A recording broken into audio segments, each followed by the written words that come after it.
Dear brothers and sisters, let us continue the book reading Voicereal, written by Babuji Maharaj. Chapter Afflictions. How were these actions caused? The divine will to effect creation began to manifest itself. The thought of diversity, which was opposite to that of unity, became active and began to acquire prominence. Activities sprang up, both combining together, increased the force, and action started. Man's soul possessed consciousness. This consciousness was the direct result of the divine will, which led to formation of things. The result of our will was that, by the application of our thought power, we made the things we had brought with us. Thus, all that we had around us was that which was opposite to the real nature of the soul. Peace is the characteristic of the soul, while unrest, the opposite of peace, is that of the body. But we ourselves were the doers of all this, and this was our own work. Now, the outburst which resulted from these actions and counteractions appeared to us in the form of sufferings and miseries. If we somehow cease supplying them with power, they will begin to wither away like unwatered plants. This can become possible only when we divert our thought, which is associated with body consciousness, towards the soul. The things which through our wrongdoings have assumed the form of miseries and afflictions will begin to wither away, or shall be over influenced by the effect of superior consciousness. They shall, in course of time, be entirely cleared, and their outbursts shall also cease. Man will then be in a state of soul consciousness, which was originally enlivened by the effect of divine will. Here, Babuji Maharaj is revealing us the truth behind the origin of this degradation and also the cause for it.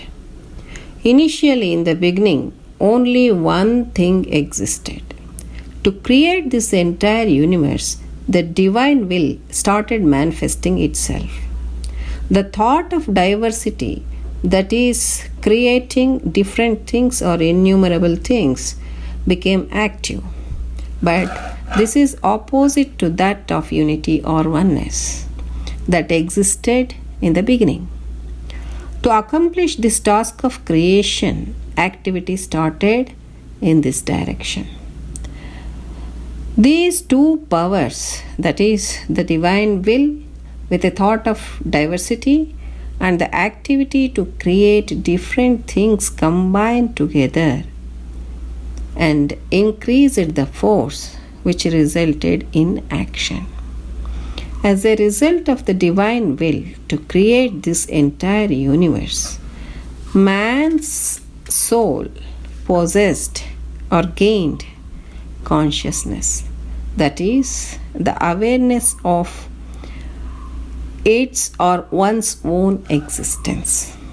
Then man's will, that is our will, started working through the application of our thought and started creating the things akin to God's creation, and all those things we brought along with us only.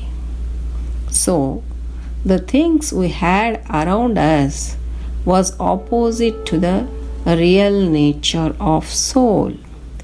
Then what is the nature of soul? Is the question, isn't it? The very nature of soul or characteristic of our soul is peace.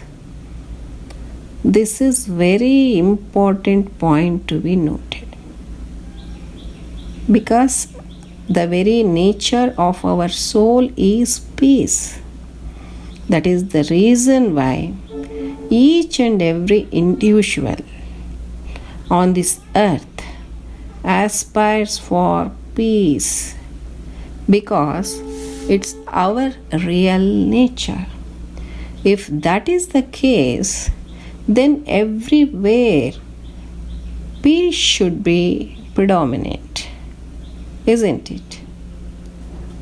Then why this unrest is existing everywhere? Is the question. Why? Because the nature of our body is unrest, which is opposite to the nature of our soul. So, all the things created around us by our thought and will is opposite to that of the nature of soul. Whereas the things created by the will of God is with peace and perfect harmony. As we created the things around us, so we are the only reason for this disturbance or unrest. Then, what is the solution for this? Babuji Maharaj has given us a simple solution for this problem. Let us see what is that. If somehow we cease supplying them, that is the afflictions, with power, then they will begin to wither away like unwatered plants. What is that power we are supplying them? It is nothing but our thought. So, how to seize this power? It's very simple and easy, and it is possible by just diverting our thought, which is very much associated or attached to our body consciousness, whose characteristic is unrest, and turn it towards the soul, whose nature is peace. Because of our wrong thinking and wrongdoings, we ourselves created all these miseries and afflictions. So, by diverting our attention towards our soul, all these afflictions will begin to dry or fade out, and thus the superior consciousness or higher centers will take charge of it. Slowly, in due course of time, all these miseries, afflictions, sufferings will be cleared, and their outburst will also cease. Then man or we abhyasis will be in a state of soul consciousness, which was originally enlivened by the effect of divine will. That means that is our original state when God created us. Let us read further. There was nothing wrong with the things that descended to us. The wrong got into them only by the effect of our misutilization of those purest things, which finally became transformed into afflictions. Now we stand in need of some cure for them. I may say again that it is sickness alone that revives the idea of health in the heart. Now let us see how the things known as miseries, which are opposite to the true character of reality, grew strong and powerful. These being under our control get power from us, while the other being under God's control gets power from Him. The more we are attentive towards them, miseries, the stronger they grow by the effect of our thought. In course of time, they become strong enough to overshadow all our feelings and emotions. The only solution would be to turn towards God, which is the greatest power. The divine power will then begin to flow in, making afflictions totally ineffective. By and by the man begins to acquire the state so highly spoken in the Gita, at which he ceases to feel himself as the doer. Further advancement in that state means the stopping of the formation of sanskaras, which leads him to the state of jivan moksha. A simple thing can be achieved by simple means only. In fact, afflictions, which are commonly taken as the reverse side of bliss, form the only thing that revives in our heart a consciousness of the real and helps us to march along the path of peace and progress. Everyone has his own afflictions. I too had mine, about which I had once written to my master. His reply quoted below is worth writing in gold. It is good to be put to a race. The home is the training center for submission and endurance. To put up patiently with the day-to-day events of life is the highest form of penance and sacrifice. So instead of anger and resentment, one must cultivate in himself a meek temperament. Meekness refers to that feeling of mind in which, one being rebuked by others, one feels his own self to be at fault, and for which he has to yield to what is meted out to him. For others, aloofness, solitude, and disassociation might be the means for cultivating contentment, endurance, and freedom from the entanglements of life, whereas for us, to put up with the taunts, rebukes of the family, friends, and society is the greatest form of penance and sacrifice. Here, Babuji Maharaj is saying that nothing was wrong with the things that descended to us, as they were in their pure form. Then, where it went wrong is the question, isn't it? It went wrong because of our misutilization of those purest things. Because of this, they transformed into afflictions. Here, I want to give you one small example.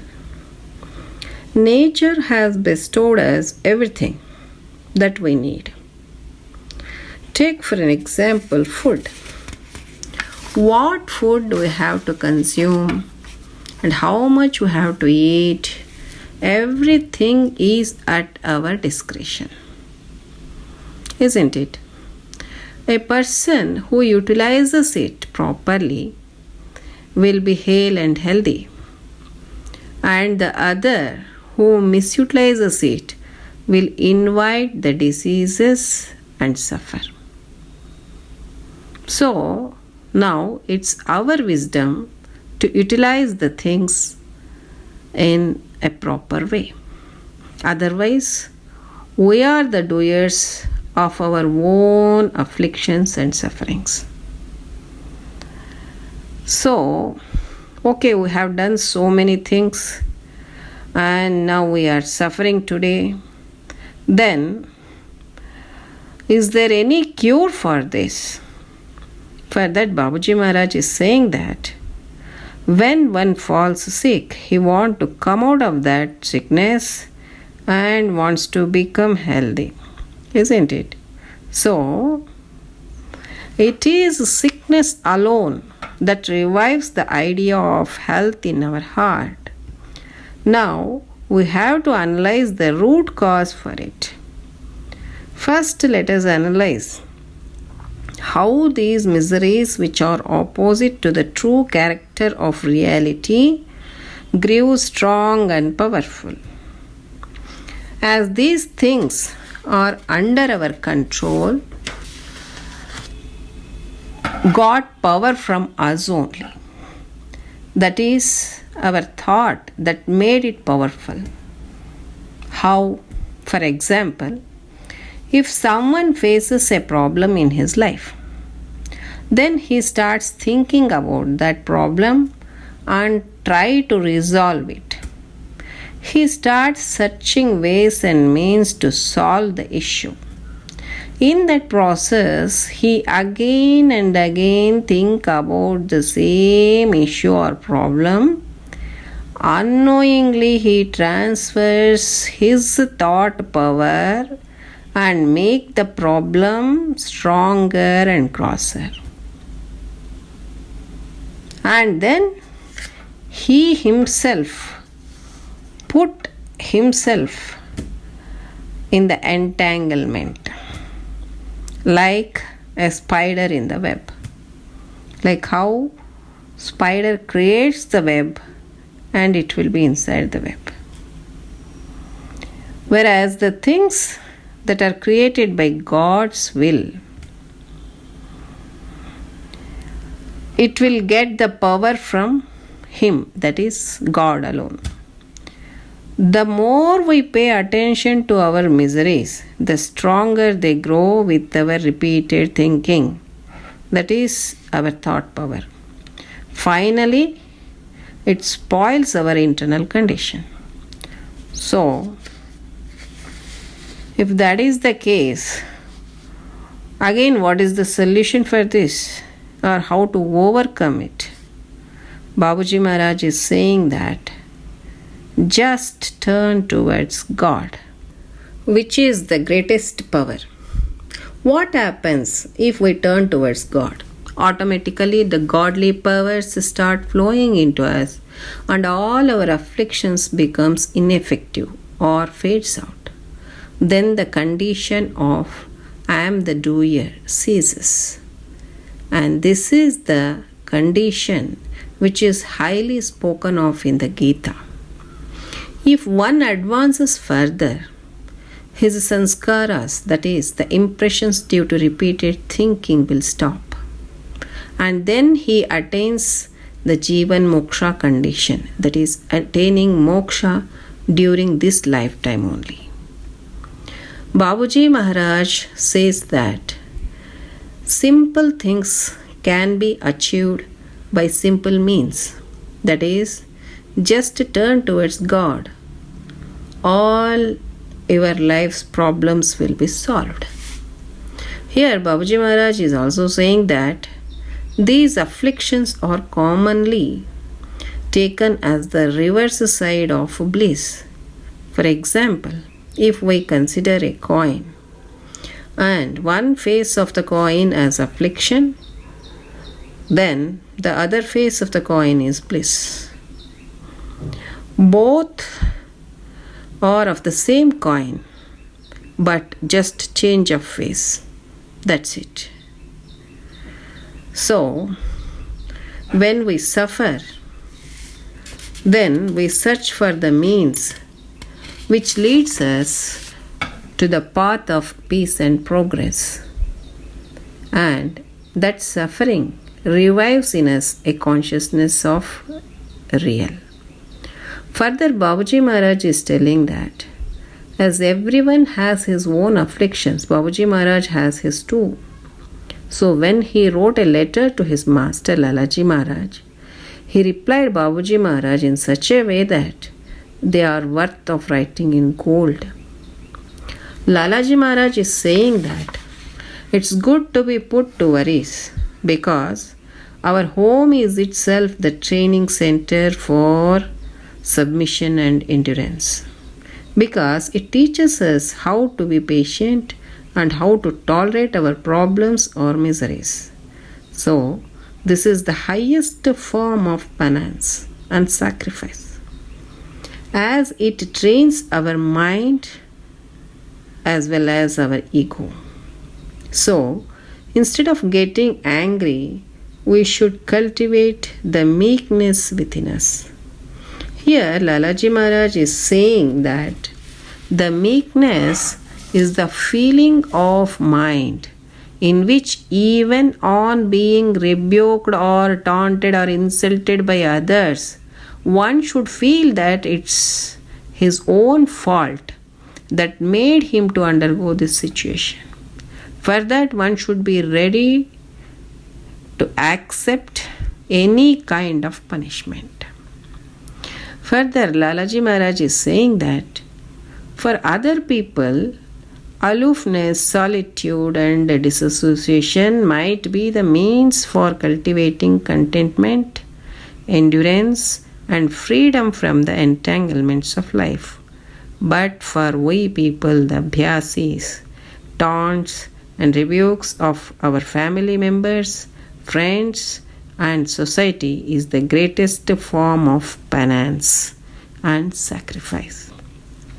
So, dear brethren, let us adopt or inculcate all the above qualities within us and march ahead in the path of God realization. So with this, let us conclude today's satsang and let us know more aspects in the forthcoming satsang. Till then, I take leave. Pranams. Namaste.